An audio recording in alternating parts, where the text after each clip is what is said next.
사진의 시작, 구도에 대해서 공부해 보도록 하겠습니다. 구도를 알면 사진이 보인다. 참고적으로 말씀드리면 여기 구도 설명을 위해서 사용되는 이미지들은 니콘에서 교육용으로 배포한 자료들을 참고했다는 것을 말씀드리고요. 타이틀은 구도를 알면 사진이 보인다. 이제 사진을 촬영할 때 누구나 어떻게 해야 더 보기 좋은 사진을 촬영할 수 있을지 고민하죠. 이런 과정에서 고려하는 부분은 대부분 뭐 화이트 밸런스, 아까 말씀드렸지만 감도도 있고 노출도 있고 여러 가지가 있습니다. 뷰파인더, LCD 보면서 어느 정도로 줌을 할 것인지, 화면에 어느 지점에 주제가 되는 피사체를 배치하실 것인지 뭐 이런 것들을 고민하게 되는데요. 이 꼭 사진에 나와야 할 것이 무엇이고 나오지 않아도 될 것이 무엇인지 이런 것들을 생각하는데, 여러 가지를 생각하는데 이런 것들을 구도라고 봅니다. 그 중에 뭐 화이트 밸런스니 감도니 노출이 이런 것들은 기능적인 부분이라 구도라고 보진 않고요. 구도를 한 줄로 요약하자면 뭐 여기 보니까 한 줄이 아니네요. 세 줄이나 됩니다. 네, 자신의 짜임새를 갖추면서 아름다움을 표현해주는 과정이라고 정리할 수 있다. 구도는 회화에서 시작되었지만 사진 역시 회화에서 시작된 것이므로 사진에서 필수적으로 알고 넘어가야 할 중요한 기초가 구도이다. 그러나 반드시 형식에 얽매일 필요는 없다. 형식에 얽매이다 보면 식상한 사진이 나오기 때문이다 라고 설명을 하고 있어요. 기본적으로 구도가 뭔지 모르는데 구도의 형식에 얽매이지 마라 라고 하면은 참 어불성설이죠. 일단은 무엇인지 알고 그런 구도에 대해서 연습을 해보고, 이런 부분들은 재미가 없어, 이런 부분, 아니면 또 구도 몇 가지를 더 이렇게 결합해서 사진을 찍는 그런 능력이 될 때까지는 어느 정도 연습을 통해서 해야겠죠. 연습을 통해서 눈도 키우고 촬영 기법도 키우고. 자, 그럼 구도를 위한 기본 4가지. 사실 이 뒤에 설명할 구도가 약 13가지 정도가 있는데 그 13가지를 표현하는 가장 기본적인 구성이 4가지가 있다라는 걸 말씀을 드리는 겁니다. 그러니까 첫 번째, 황금 분할. 황금 분할이라고 하는데, 황금 분할이라는 소리 참 많이 들으셨을 거예요. 선분을 한 점에 의해 2개의 부분으로 나누어서 그 한쪽의 제곱을 나머지 전체의 곱과 같아지게 하는 일을 말한다. 참 어렵습니다. 황금 분할, 수학에서 나온 수학적 용어로 시작했는데 황금비는 고대 그리스에서 발견되었다고 해요. 가장 조화가 잡힌 비율로 이와 같이 이름을 붙였다고 합니다. 이 르네상스 불교냐 수도승들은 루카 파칠리오에 의해서 신성비례라고 이름을 할 정도로 매우 중요하게 생각을 했다고 하죠.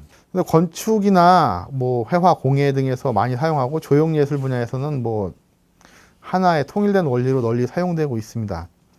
또 자연의 조화가 잘 잡힌 형태 중에 뭐 예를 들어 인맥, 종자의 현상, 뭐 조개 껍데기, 소용돌이, 세포 성장 등 뭐 이런 비를 찾아내는 사람도 있다고 해요. 뭐 근년에는 음악에서도 이런 뭐 작곡의 황금 비율을 얘기한다고 하는데, 실제로 얼마 전에 뭐 다큐멘터리, EBS에서 하는 다큐멘터리 황금 분할에 대한 게 좀 있었는데, 최근에는 뭐 그 황금 분할도 사실 정확한 황금 분할은 아니다. 실제로 그걸 황금 분할이라고 표현을 했지만 그게 정확하게 분할점이 갖춰지는 것은 아니다. 다만 비슷하게 갈 뿐이다라고 과학자들 및 뭐 미술가들이 얘기를 하더라고요. 그런 점에서 그런 점에 비추어서 어쨌든 황금 분할이 이 화면을 구성하는 데는 매우 중요하게 역할을 한다라고 볼 수 있겠습니다. 근데 여기서 보시는 것처럼 이렇게 3등분 했을 때 그 점과 점이 만나는 이런 지역을 황금 분할이라고 해요. 근데 이게 딱 정확하게 아까 처음 말씀드렸죠. 뭐 선분을 한 점에 의해 2개의 부분으로 나누고 그 한쪽의 제곱을 나머지와 전체의 곱에 같아지게 하는, 뭐 이렇게 어렵게 생각하실 건 아닌 것 같고요. 그냥 대체적으로 눈대중으로 이렇게 3개로 나눴을 때 그 마주치는 점점, 이런 부분이 황금 분할이다라고 생각하시면 되고요. 요게 왜 중요하냐면 이런 위치에 그 피사체가 있을 때 가장 안정적인 그 구도를 보여준다고 해서 황금 분할이라고 합니다. 이것은 찍는 사람도 그렇게 생각해야겠지만 우선 사진을 보는 사람의 입장에서 이 사진을 보면서 위압감이 들거나 또는 또 불안한 마음이 들거나 할 수도 있겠죠. 그렇게 줄 수도 있을 거고, 그다음에 황금 분할점을 잘 잡아서 사진을 보면서 되게 편안한 느낌을 줄 수도 있을 거고, 그다음에 특정한 피사체를 강조하기 위해서 이 위치에 뒀구나, 또는 어떤 피사체의 흐름이나 이런 걸 위해서 활용할 수가 있습니다. 어쨌든 모든 구도에서 가장 기본적인 구도라고 보시면 되겠습니다. 그 다음에 주제를 부각한다. 주제의 부각. 이 사진을 보시면 고양이가 잠든 얼굴 모습이 상당히 부각되어 있죠. 이 주제를 부각시키는 방법이 여러 가지가 있습니다. 그 중에 가장 크게 보이는 방법이 있을 거고요. 중심에 배치하는 방법이 있을 거고요. 또는 컬러, 색깔이 확 튀게 하는 방법이 있을 거고요. 그 다음에 질감에서 차이를 둘 수 있습니다. 보다 좀 더 명확한 질감을 보여주는 그런 구도를 할 수도 있을 거고요. 아무튼 이런 여러 가지 방법 모두가 처음 사진을 보았을 때 시선이 한 곳에 이렇게 한 곳에 집중할 수 있도록 해주는 그런 역할을 합니다. 이건 좀 황금 분할과는 조금 별개의 문제라고 하네요. 예, 자기가 표현하고자 하는 바를 나타내는 한 방법이기 때문에 자신의 생각과 느낌을 잘 표현할 수 있도록 연습을 많이 해야 합니다.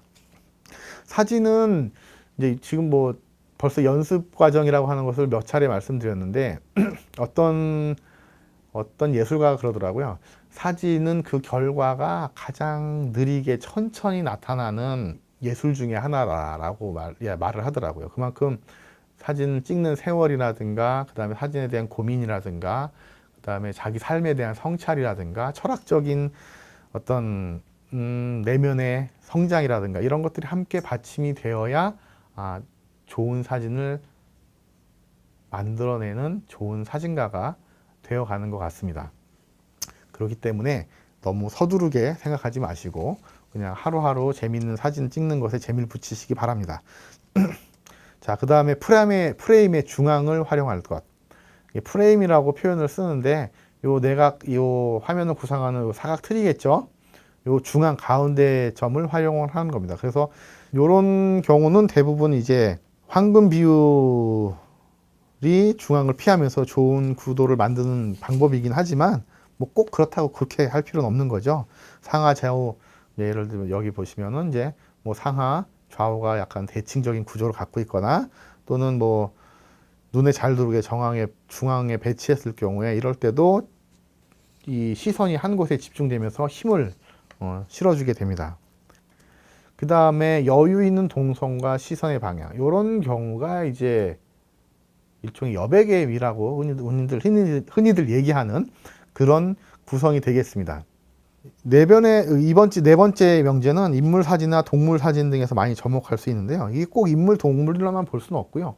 이런 사진들을 봤을 때 여러분은 어떻게 풍경 사진이라고 보십니까? 인물 사진이라고 보십니까? 인물이 있으니까 인물 사진이다 라고 얘기할 수는 있겠죠. 근데 이 풍경의 요소 중에 하나로 인물이 들어간 거다 라고 볼 수도 있습니다. 어찌됐건 인물의 크기가 중점적이지 않고 이 풍경 안에서 인물이 표현될 때 이럴 때는 가급적이면 이제 시선의 방향이나 이런 부분에 여유 있는 동선을 만들어 주시면 좋겠죠. 특히 자전거를 타고 움직이고 있기 때문에 진행 방향에 이제 앞으로 진행해 가는 그런 느낌을 만들어 줄 수 있습니다. 여기서 요 사진에서 요 자전거 탄 이 사람이 만약에 이쯤에 와 있을 때, 요 앞쯤에 와 있을 때 이 사진이 찍혔다 라고 했을 때는 어떤 느낌이 들까요? 네, 지금까지 지나온 길에 대한 상상을 하겠죠. 그리고 앞으로 나갈 길에 대한 상상을 사진을 보는 관객에게 화두로 던져줄 수가 있는 그런 사진이 되겠습니다. 한편으로는 이 앞쪽이 적거나 없기 때문에 약간 답답한 느낌을 만들 수도 있습니다. 이제 이런 부분들은 사진을 찍을 때 이 사진을 통해서 내가 무슨 이야기를 하고 싶구나, 무슨 이야기를 해야겠다라고 그런 어떤 이야기의 스토리 주제가 섰을 때 이런 구도들을 활용하실 수가 있겠습니다.